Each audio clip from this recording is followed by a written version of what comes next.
I just got word that Russia has dropped leaflets on Kiev telling the people to get out.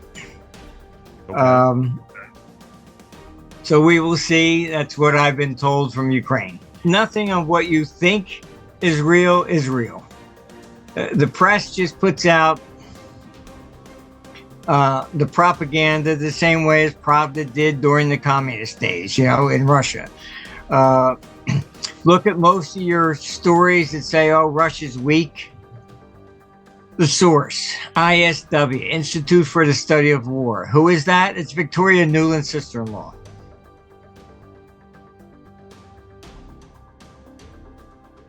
You're watching Capital Cause, and my name is Danny, and today's guest is Martin Armstrong from Armstrong Economics. Martin, thank you for coming back on the show. Oh, thank you for inviting me. Yeah, it's a pleasure always. So let's just dive right in, Martin. What is front and center for you right now? What is top of the radar screen for you? Basically, I think that Trump has some of the wrong advisors in here right now. It shows that you have sometimes a little bit of knowledge can be dangerous. His proposal to eliminate the income tax and replace it with tariffs. Where it comes from is, yes, before the income tax, the U.S. basically covered everything but with tariffs. But back then, the government was a lot smaller. We didn't have all these social programs and stuff. Right. And most people don't really know, but Congress rarely met. And before the Civil War, they were paid on a per diem basis. So there were no career politicians. All right. The Civil War came, and that's what really created the career politicians, because they bribed people to join their side and said, if you vote with us, we'll give you an annual salary. And that's when career politicians began. Most people don't realize that, but so that's how we've gone downhill ever since. What year was this again? What year was that? Civil War. Okay. 1860s. And it's, the original design of the founding fathers was probably very brilliant. It was a government by the people. So you would go down, and more or less like Athens was a democracy, but the head of the household will go down and vote, basically. Shall we go to war with this one? Or, it wasn't every little thing that we have gotten into now. I mean, the problem we have now with governments is that because they're career politicians and they feel like they haven't done anything, well, gee, let's see, what can we regulate? And they just keep coming up with laws after, and the hedge fund industry. I mean, I warned them. I was down there in Congress back in the 80s, and I told them they had to merge the SEC and CFTC. Every country has just one regulatory body for finance, and they wouldn't do it. They said, gee, if we did that, we'd have to lay off 50,000 people from the CFTC. And I warned them that you're going to, everybody's going to be, forced offshore. Because if you obeyed the laws of the SEC, you went to jail with the CFTC. SEC was just a flat fee for management. CFTC says you could charge anything as long as it's disclosed. So I had turned down a management offer to run a $60 billion fund. I said, no, thanks, not interested. Oh, gee, why? I said, because if I thought everything was going to crash, by law, the maximum I'm allowed to hedge is 17%. That's it. If I went more than that, oh, now I'm in violation because I really should be a futures fund. I mean, this is no way to run it. You know, so most Americans don't realize it, but that has forced the decision upon every investor. Should I be in bonds? Should I be in stocks? Should I be in commodities? What should I be doing? Because you have all these fund managers, but they're pigeonholed. Bond guys are going to say the bonds are best. The gold guys are going to say, oh, no, this is the best. I mean, you know, it's like a bunch of used car salesmen. A hedge fund manager was internationally, you came to me, you make the decision. What should I be in? Bonds, stocks, gold, what country? That was what we had to do. You know, and it should have been available to American citizens domestically, but because of this over-regulation nonsense, couldn't happen. Could this effectively be rolled back with some of the stuff that the Trump admin's been talking about, namely Doge, the Department of Government Efficiency, led by Elon and Vivek? How much would they actually have to cut from the government? Shot. What's that? I'm going to give it a good shot. You know, at least, you know, the thing with Musk and Trump, etc., they're not career politicians. And it is a stark difference, I'm telling you, because I've dealt with governments around the world and they're all the same. It's thus, it always comes down to that it's them against us. You know, it's, you know, when they spend too much, what do? They just raise taxes, go get some more from the damn fools. You know, that's it. They declare war. We have to go show up. Here's a gun. Go kill somebody. Do we ever have a chance to vote? Do we go to war with Russia? Yes or no? They don't ask us that. Yeah. Oh, this is a democracy. This is absolute propaganda. We live in a republic. That's it. And it's it's really a dictatorship. They make those sorts of decisions. Whereas the founding fathers, when before the Civil War, they got paid on a per diem basis. So you weren't there all the time. Mm-hmm. All right. So you were a farmer, whatever. So you went in for 2 weeks. Okay. Should we be doing this, that, the other thing? No, that's ridiculous. All right. Once they became career politicians, it's like any business. You're always trying to improve. So every time there's some sort of a crisis, just look at it. The SEC will stand up. Oh, well, if we had this power, we could have prevented it. And then the next one comes. Oh, well, if we had this power, we could have prevented it.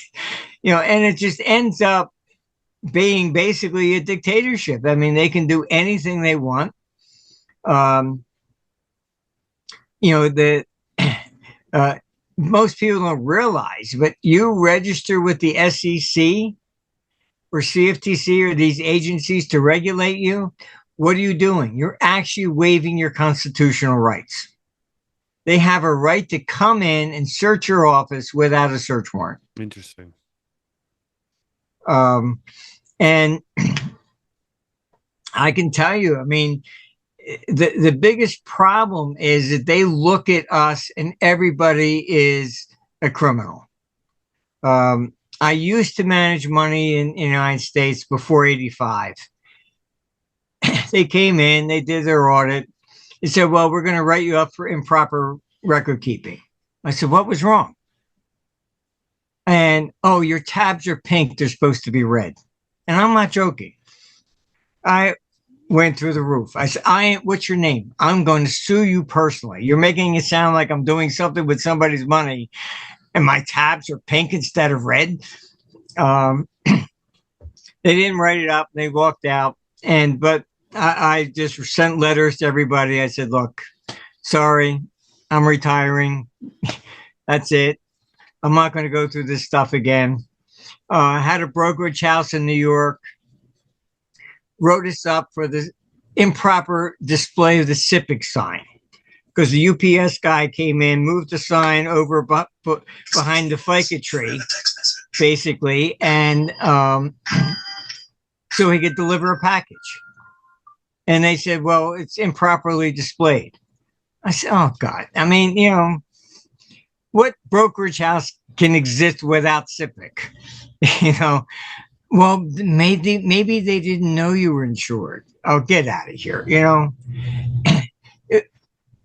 My accountant even said the same thing years ago. He says, listen, when they come in, everybody is a criminal. And they do not believe what you have filed or anything, and they will not leave until they find a mistake. And that's just the attitude. So it gets to be, it really gets to be very onerous. Yeah, it's weaponized. It's, and that restrains a lot of things. I mean, like I said, with that fund, there's no way I was going to manage a fund that if I thought we're going into a 1929 crash and I can't hedge, I mean, then, oh, you lost all this money. Well, sorry, it wasn't me. It was the government told me I'm not allowed to. So you have to, it's the funds that are in the States are basically buy and hold. That's really what they are. Yeah. Yeah. How do you forecast the next year or so with this new Trump admin coming in? Do you see any light at the end of the tunnel, or do you just see the end? Well, I think we're still going into a recessionary period globally into 2028. I think what you'll find is effectively you take the tariff issue. They basically said before the income tax, is all funded by tariffs. Very nice. But the government is way too socialistic now to cover that. What I've argued with them, I'm supposed to have a meeting soon in January sometime. But I mean, I was part of the tax reform movement back in the 90s. I met with, Dick Armey, who was the head of the Republicans back then, testified before the House Ways and Means Committee. And they had asked me back then why no American company got any of the contracts to build the Yellow River Dam in China.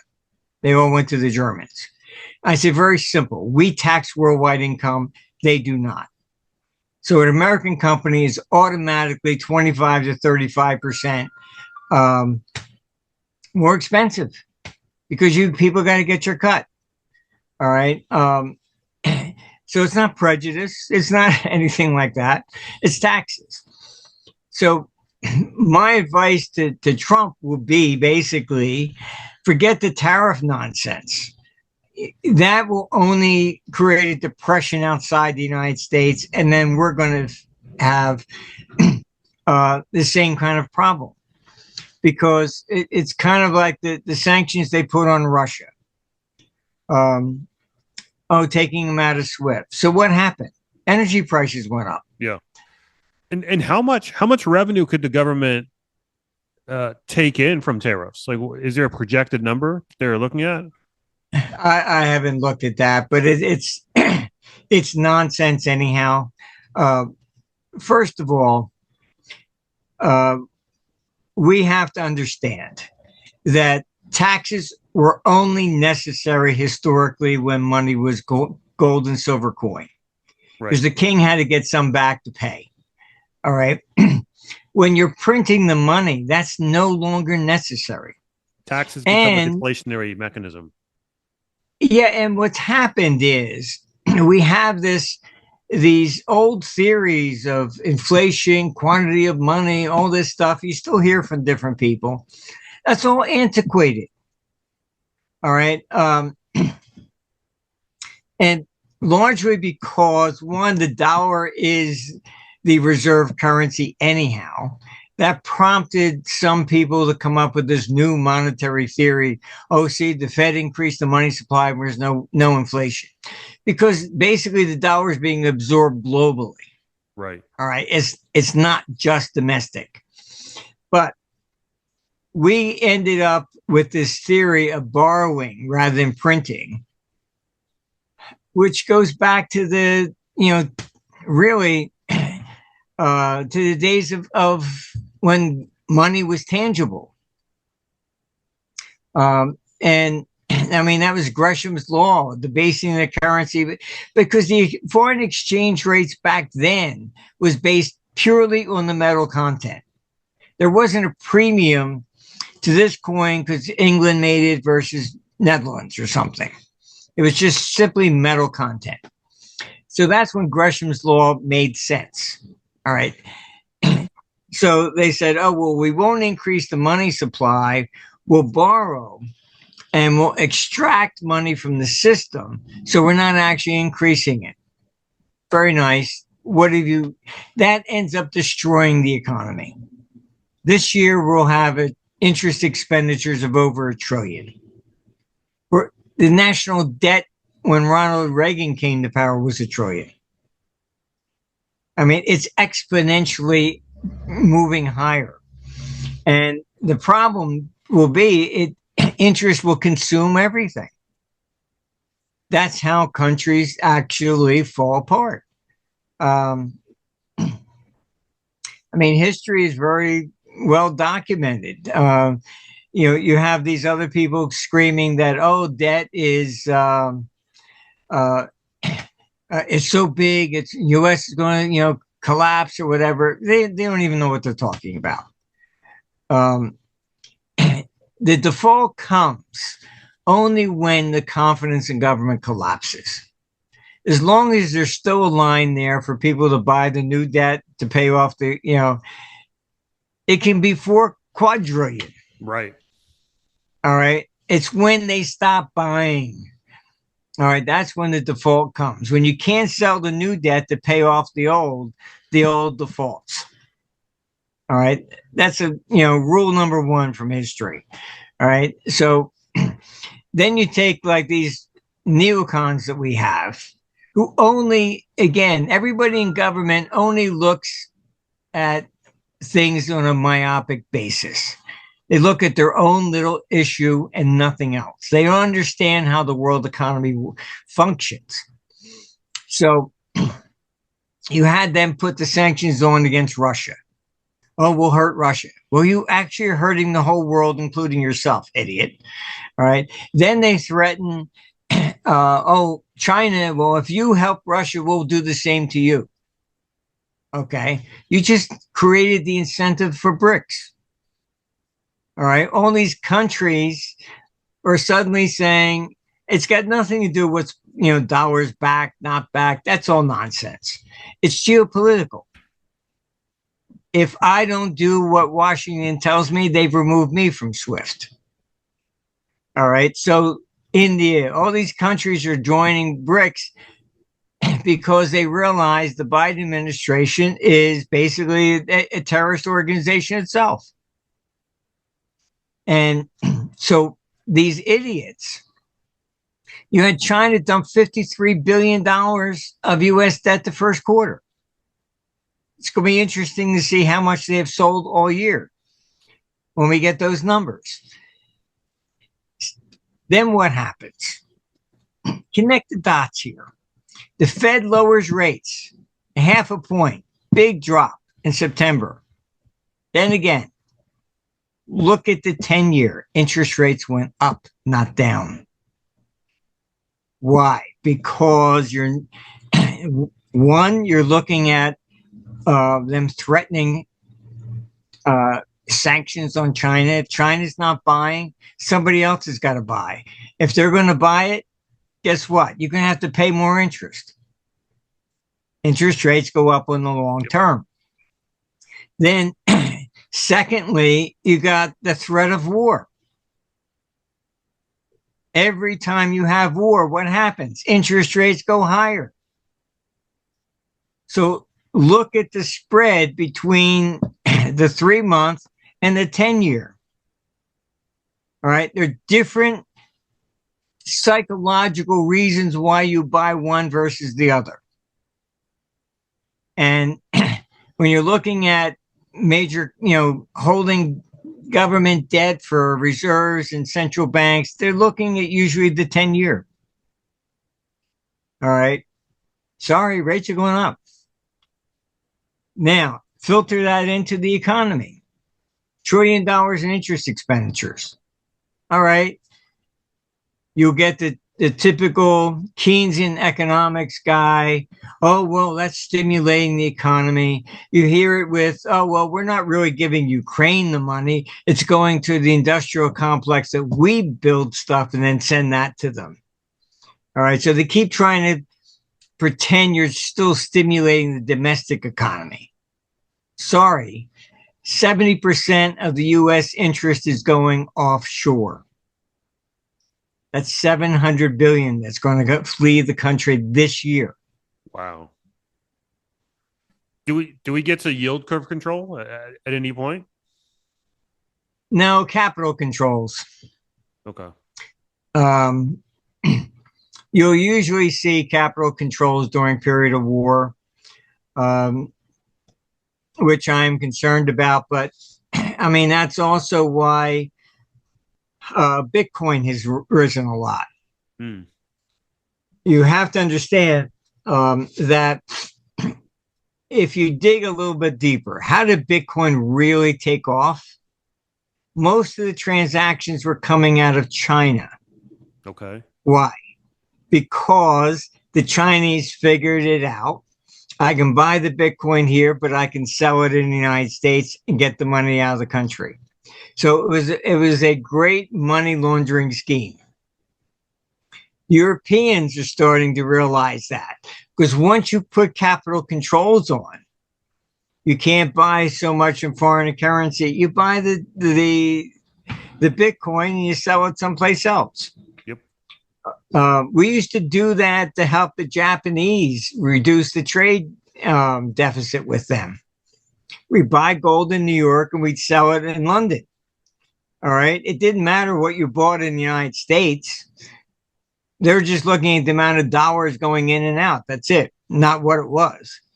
So we would buy gold in New York and sell it in London, and it would lower the U.S. trade deficit. Oh, Japan's buying U.S. goods. No, it's just gold.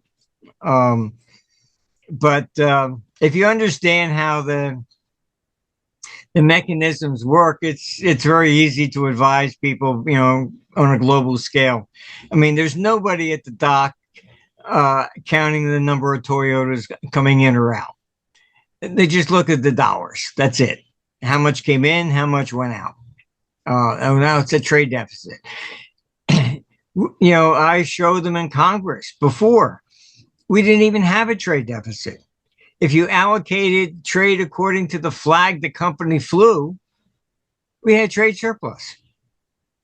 Because it was American companies that moved offshore to make something and ship it back in. It wasn't actually a foreign entity doing it. So, I mean, how you're looking at trade, these people just look at it from the standpoint of how many dollars came in and out. That's it. Not what the goods are or even who did it. So just to make sure I have this right, and correct me if I'm wrong. So the reason why Bitcoin is rallying is because it's essentially money laundering or money laundering that's taking account for increased tensions between Ukraine and Russia. Yeah, I mean, it will depend upon when. Eventually, China woke up to the money laundering scheme. They called all the Bitcoin producers in. Europe hasn't done that yet, but because what they typically will do, and for example, the Patriot Act was part of that money laundering you can't send a wire for more than $3,000 to an individual. It has to be reported. Mm-hmm. All right. It has to be at least a company. And I was going over to Singapore and I had a friend there. I said, I didn't want to stay in a hotel because I was going to be there for a while. I mean, I said, see if you can get me a service point, apartment. And he did. And I said, fine, just tell me whatever. It was deposit's 3,000. I said, great. Or 5,000, I think it was. And I said, great, no problem. I'll wire you over the money. I mean, we're friends for a long time. I get there. He goes, I never got that wire. I said, what are you talking about? I called my bank. I said, he said he never got it. Put a tracer on it. Here, HSBC, the way they operate, okay, fine. They would not put the money into his personal account because they could not verify I didn't have a personal interest in his account. All right. So do they return it? No, they just sit there and wait. If nobody asks for it, it's theirs. That's the way they operate. So as soon as we put a tracer on it, then they sent the wire back to my bank. I had to write him a check. I couldn't even wire him $5,000. Interesting. I mean, this is the way it is. I mean, you can wire money to a corporation, but not to an individual. So these are already capital controls that they put in with the Patriot Act. Even you go back to the Civil War. Abraham Lincoln, most people don't realize he closed the gold exchange. He said these people are making money from blood, and shut it down. He shut down some newspapers too that were against him, just like Zelensky's done in Ukraine. Human nature is human nature, and they have a white hat and then they have a black hat. They switch them back and forth. That's all. There's no government that's ever legitimate per se or honorable. Right. And so we mentioned the Ukraine war. How do you see that playing out now that Ukraine's been effectively given the green light to strike inside of Russia, followed by a warning signal from Russia? They just launched one of their big nuclear-capable ICBMs, hypersonic, into Ukraine. Obviously not with a nuclear warhead attached to it, but as a warning sign that if you continue to mess with us, we can strike deep inside of your country and we can load it with nuclear weapons. Well, I haven't verified it yet, but I just got word that Russia has dropped leaflets on Kiev telling the people to get out. Okay. So we will see. That's what I've been told from Ukraine. Interesting. Look, Biden, it's highly questionable whether Biden even knows what the hell's going on. The neocons have taken control of his administration from, and if you wouldn't give long-range missiles, you knew that would cross a red line. All right. Why are you doing it when you got 6 weeks left? These people are desperately trying to create World War III because they know Trump is going to fire all of them. Mm-hmm. All right. I've had dinner with some of these people. I'm telling you, you don't see a warm light in their eyes at all. And I can't even fathom, but they just hate Russians. I mean, I was in D.C. when Gorbachev stood up and Reagan wanted to go meet him. So they couldn't say that Gorbachev was a communist anymore because he obviously wasn't. So they said they objected to Reagan going over there and said, well, you can never trust a Russian. That was, so I just think that they were psychologically damaged in the 50s when we all had to hide underneath our desks or something. Oh, Russia's going to nuke you or whatever. And they've spent their whole life just hating Russians. I don't see how that, they're just not giving that up. Why do you hate Russia now? They're no longer communist. The days of Khrushchev are long gone. All right. Back then, communism, we're going to, bury you. It was more of an economic religion that they were going to take communism to the world. All right. And these guys got their backs up, and we're going to take democracy to the world. Well, okay. I think they just got mad that communism fell all by itself and they didn't get to shoot anybody. What can I say? They just hated somebody their whole life. And he didn't get to take that swing, I don't know. Get in on the action. Yeah, so they are desperately trying to create World War III before Trump gets in. The objective here, and you got NATO, it was even trying to raise $100 billion to keep the war going against Russia. And that didn't go over so well. But they were calling, we have to Trump proof. And even, Orban out of Hungary came out and said, you're not going to defeat Russia without the United States. But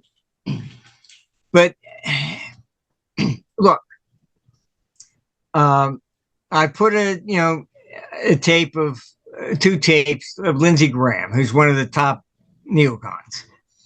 And one, he's there with Zelensky, and he's saying, this is the best money we ever spent to kill Russians. I mean, if you said that on the street against anybody else, gays or blacks or whatever, it's a hate crime. You go to jail for 20 years. But it's okay for him to say something like that? The best money we ever spent to kill Russians? For what?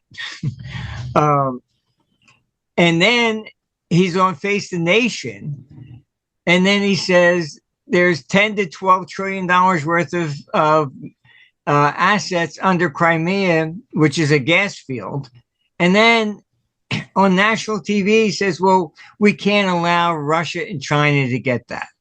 Right. So now it's not about freedom or anything else. It's now about assets.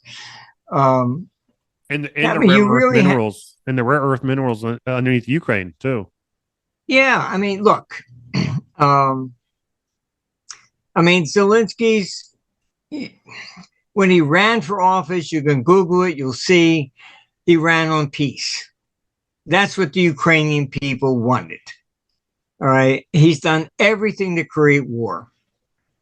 The whole, thing when the neocons were behind the 2014 revolution there. Victoria Nuland, her famous clip that got leaked, said basically, fuck, the EU. And they were installing their own hand-picked government. And then they were instructed to attack the Donbass. It was the American neocons that started this war. They attacked the Donbass. They called them terrorists because they wanted to separate. I mean, let's get the facts straight here. Who did what, when, they've been trying desperately to get Putin to come in. 3 days before, you have Camilla, who's just an idiot anyhow. She's at the Munich Security Conference and stands up and says, oh, Ukraine should join NATO. Now, that violates 3 treaties already. All right. Then you can also Google, and you'll find that the day before, Zelensky stands up and says, we're going to rearm Ukraine with nuclear weapons. That's been published. Right. All right. Then the Washington Post finally found out. They knew exactly when Russia was going to come in. And he said that the day before to make sure he did cross the border. All right. And so the Washington Post asked him, why did you not warn your people when you knew they were going to cross the border? His response, look it up in Washington Post. If I told the people that, it would have cost me $7 billion. Mm-hmm.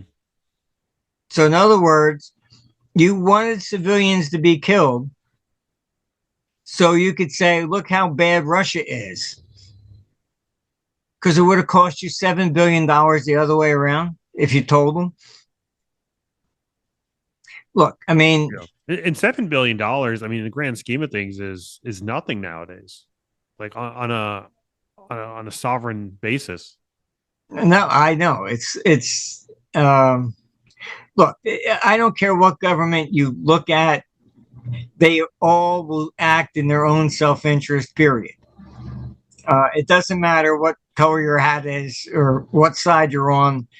I think it was Churchill who said the first basic victim in war is truth, and it needs to be protected with a body of lies. You can look that one up too. I mean, this is, what does a soldier get out of war? Nothing. Maybe he gets a medal. It's, oh, good boy. That's it. The best you can hope is to come home in one piece. Go on YouTube. Robert McNamara. Look this one up. He was the neocon that took us into Vietnam. 58,000 Americans died. How many Vietnamese died? They don't even have a number for it, but well over 1 million. All right. Before he died, there's a video of him online. I think basically he wanted to clear his conscience. And he said, look, we were wrong. We thought Russia was behind it. It was just the Civil War. That was Vietnam. I lost most of my high school friends to Vietnam. All right. Weapons of mass destruction that never took place. Afghanistan, I can tell you, there was a team that Trump had set up here in Tampa to how to extract from Afghanistan. Biden came in. Oh, Trump hired them. They were all fired. Just exit. Look at the mess you got. I'm telling you, it's nothing of what you think is real is real. The press just puts out the propaganda the same way as Pravda did during the communist days, in Russia. Look at most of your stories that say, oh, Russia's weak. The source, ISW, Institute for the Study of War. Who is that? It's Victoria Nuland's sister-in-law. Hey guys, quick pause. I won't take too much of your time, but if you're looking to add into your gold and silver stack, please consider Miles Franklin. More specifically, email them, info@milesfranklin.com, and tell them that Capital Cosmos sent you in the subject line to unlock special pricing that you won't find on the website. In the unlikely event that you don't like the prices, you could always not buy. There's no commitment necessary, but I do recommend Miles Franklin for a number of reasons. The customer support is top-notch, the prices are great, and I know the people there. Great people all around. So with all that said, let's get back to the video. Thanks, guys. It's a neocon mouthpiece. I mean, it's all propaganda. So it's hard to get the truth. You have to. A lot of people just don't get it. If you're Russia, do you take the bait or do you wait a couple of months until the next president? I think, look, on the one hand, you have these neocons and NATO saying, oh, see, give us a lot of money. Putin wants to conquer Europe. I think if he wanted to conquer Europe, he would have done it a long time ago. He's been there since 1999. Then in the next breath, Oh, he's afraid of NATO. So Mm. which is it? Is he afraid to invade because of NATO? Give us more money, or give us more money because he's going to invade. They say whatever they need to say. I can tell you from direct sources that NATO, what started a lot of this, it was the climate change stuff. Okay. And NATO was afraid that more money was going to climate change than to them. And they basically adopted a policy. How do we remain relevant? They need to beat the war drum to keep the money going. Like any agency. All right. It's once you create any kind of a government agency, they will always act in their own self-interest and they'll do whatever it takes to stay alive. That's why I wish, basically Musk, a lot of luck. But it's not so easy. What do you make of these cabinet picks? I mean, the cabinet nomination process is pretty much done. Trump's kind of put out his list out into the open. You've got RFK at HHS, you've got Hexeth at DOD, Rubio at State. What do you make of these picks? And then you've also got a former Soros associate at Secretary of Treasury. What do you make of these picks here so far? Well, I used to be part of the vetting process. They would send me in to meet with people who wanted to run for president, but I'd explain how the world economy really works. We're all connected. You can't do one thing unilaterally. But it was really a vetting process. And when I would get back, they would say, "What do you think? Is he smart enough? Can he handle the job?" Then 1999 came.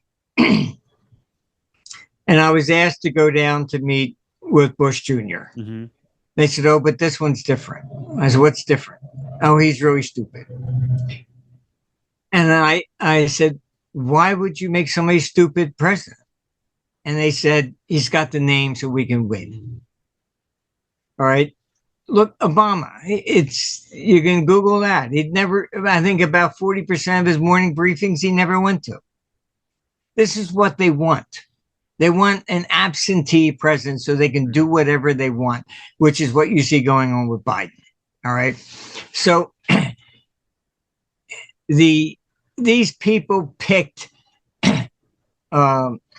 Bush's cabinet. They put in Cheney.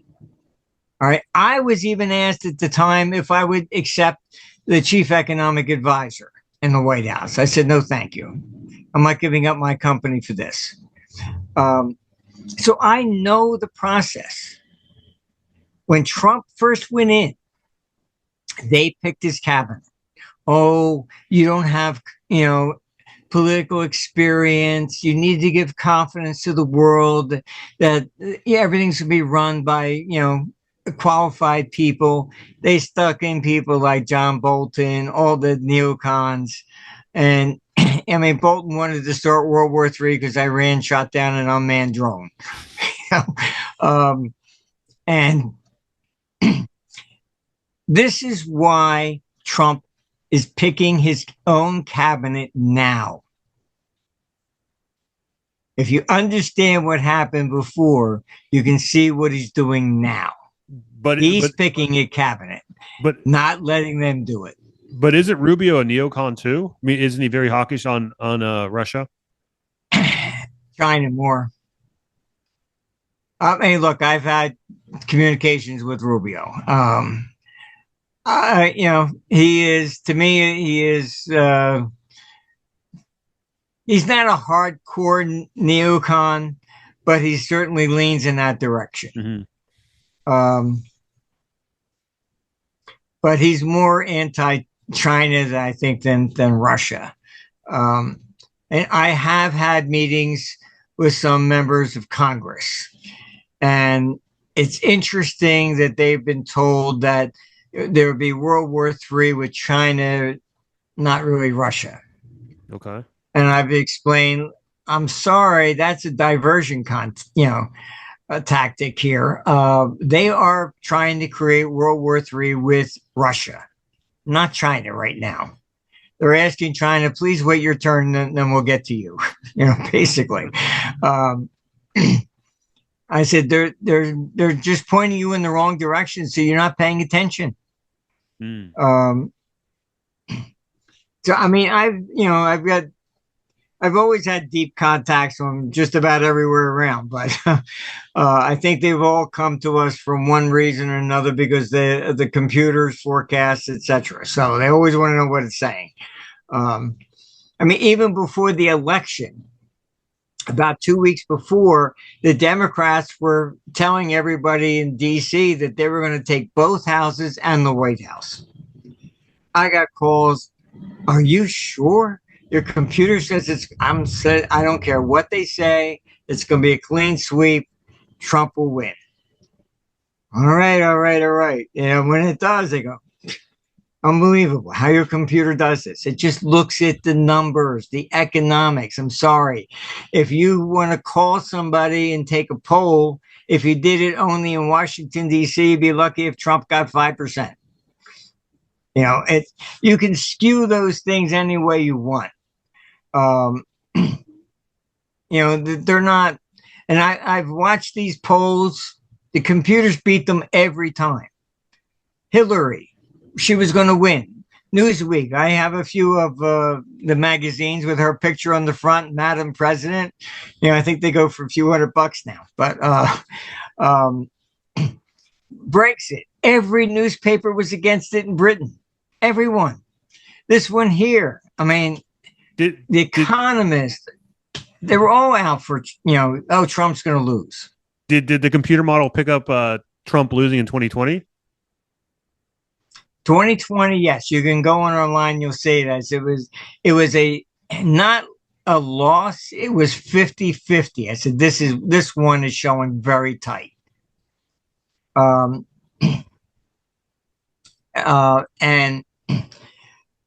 that was a coup. It was a rigged election, but not the way people think it was. With voting machines and all this, and she counted this twice, and that's all distraction.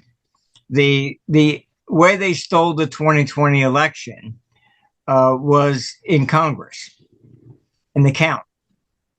What they did was the rules say that there were 7 states in play. And the proper, filings were made to challenge them.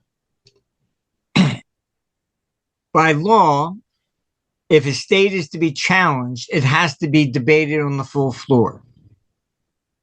So what they did was twofold. One, you can look this up. The FBI testified before Congress. They had so many agents there on January 6th, they couldn't even tell Congress how many they had. All right. I've got videos of guys in black inside the Capitol, and people are going, stop them. They're Antifa or something. No, we're not Antifa. Running out of the, not everybody that was in there was a protester per se. Did they break the doors to get in? The advantage that it provided, once they entered the Capitol building, Pelosi declared emergency rules.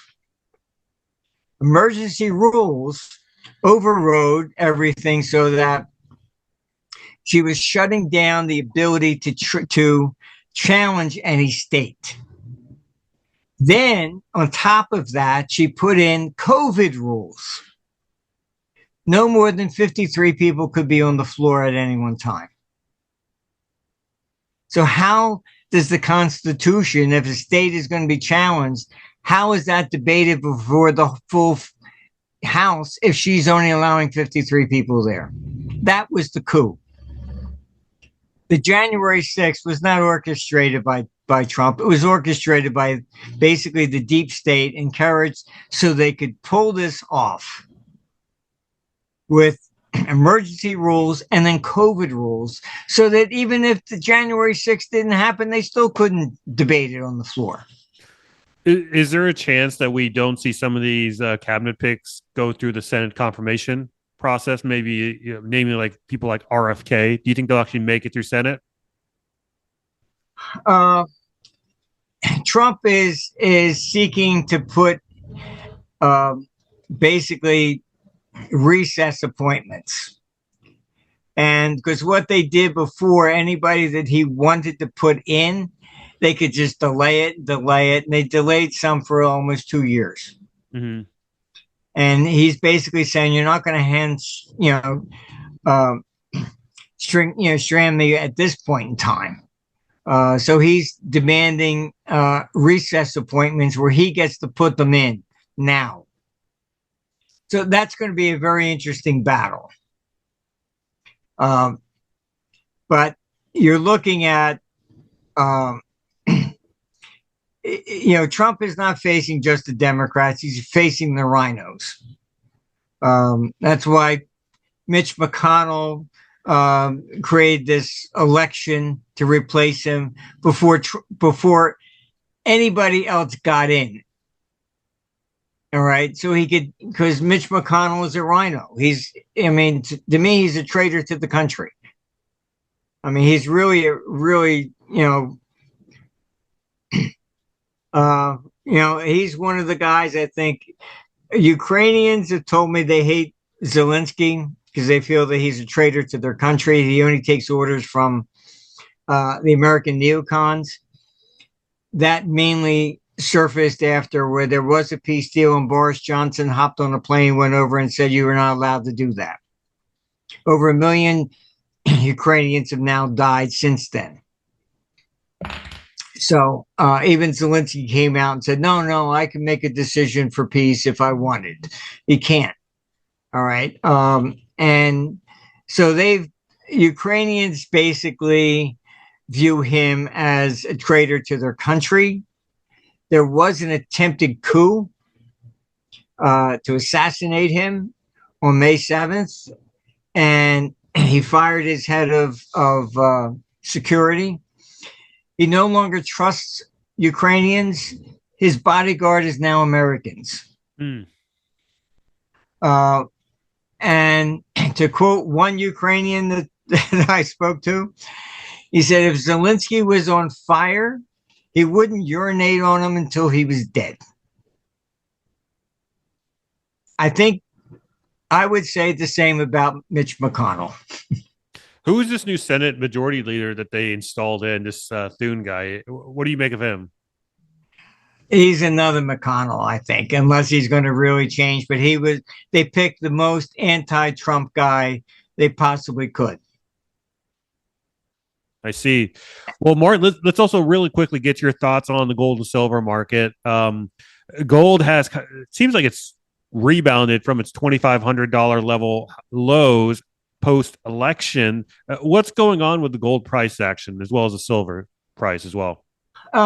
It's pretty much the same thing. Look, gold's not going to go up because of inflation or anything else. Gold goes up when you're looking at a collapse in confidence. Even if you look back in 1979, gold went from 176 up to 400.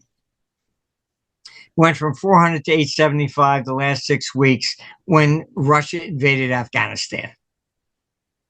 All right. So if the Ukrainian war picks up, and I would expect Putin may take some forceful actions to try and show the neocons again, but it's more, you have to understand that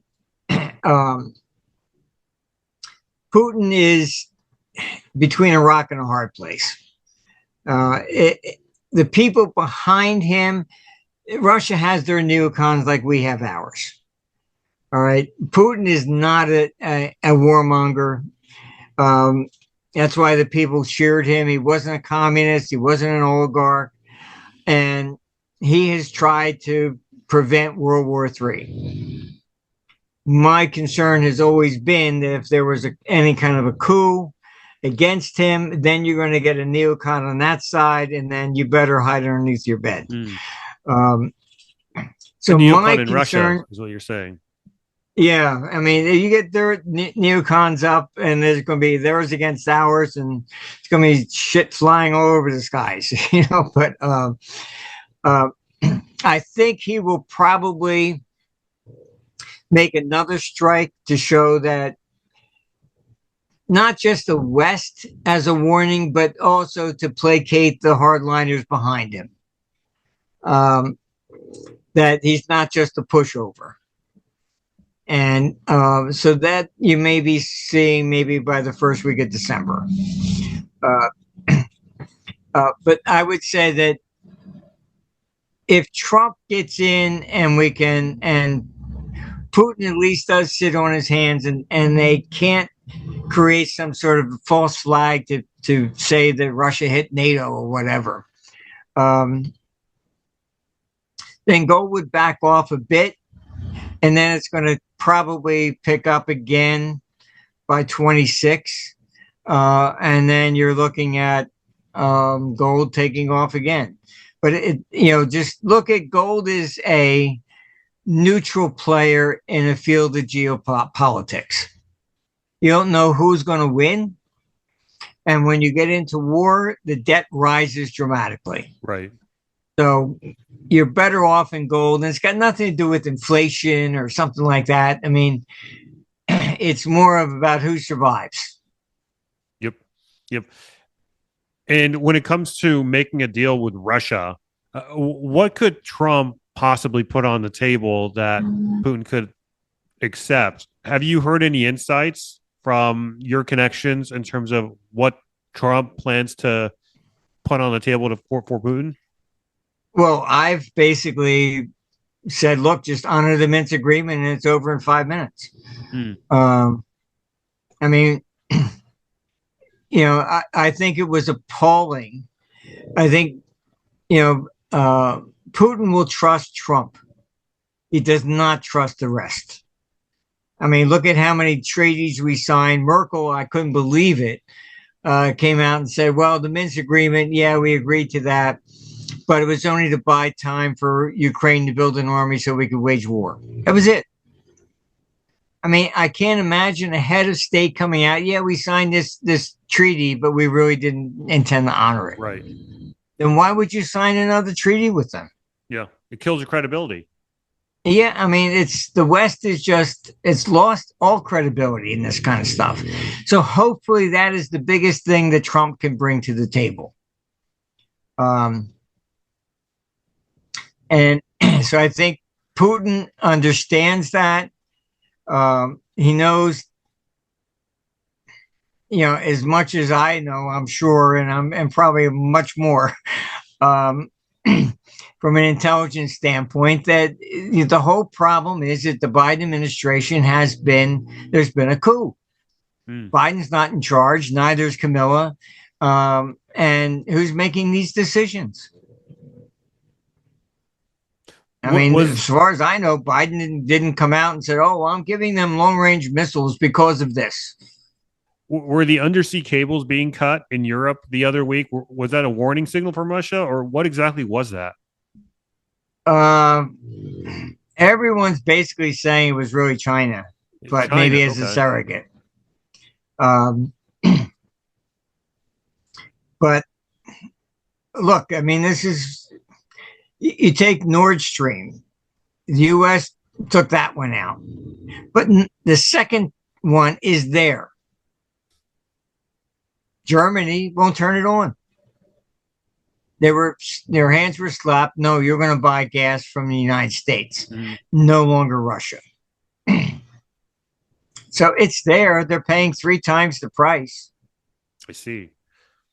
Well, I think we've covered pretty much everything here, Martin. Anything else you want to talk about before we wrap things up? No, I think we probably hit, everything as much as we could. I think the tariff issue will be a very big issue coming forward. I do think that you may see an escalation on Putin's side, maybe first week of December or so. And then I think you're going to be looking at um, the whole appointment of Trump's cabinet. Do the rhinos try and sabotage the whole thing? Um, and that's what this guy too. I'm very concerned about. I mean, these people are just obstructionists to the people of the United States. Simple as that. Right, right. Well, Martin, where can people find you for those who want to learn more? You just go to armstrongeconomics.com. We keep our site open. We don't sell advertising, or you don't have to put in your email, and you don't get emails from us saying, "Gee, you want to buy some swampland in Florida or something?" It's we provide it as a open source for the entire world. Excellent. We'll have the link to that down below, so be sure to check it out, guys. Also, give us a like and subscribe to the channel if you got value out of this video to see more videos like this. And check out our Substack, capitalcosm.substack.com. Link to that is also down below. Check us out and support us there to get ad-free and early access to all of my interviews before the YouTube audience does. And with all that said, I'll catch you in the next episode. Bye, y'all.